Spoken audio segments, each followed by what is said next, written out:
Rreth 650 familje në bashkinë e Devollit nuk kanë energji elektrike për shkak të një defekti të ndodhur në Fiderin 5 në nën stacionin e Bilishtit. Konkretisht bëhet fjalë për banorët e fshatrave Vidohov, Miras, Qytez, Çet, Sinic dhe Arz, të cilët prej mbrëmjes së dieshme nuk kanë furnizim me energji elektrike.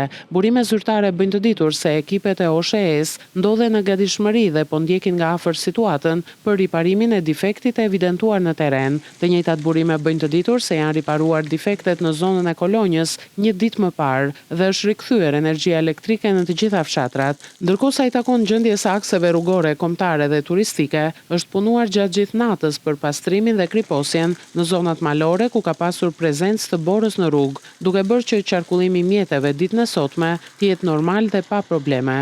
Autoritetet vijojnë të apelojnë për drejtuesit e mjeteve që të përdorin goma dimrore në mjetet e tyre gjatë qarkullimit në akset malore të qarkut të Korçës, për shkak të situatës dimrore që e bën të domosdoshme vendosjen e tyre.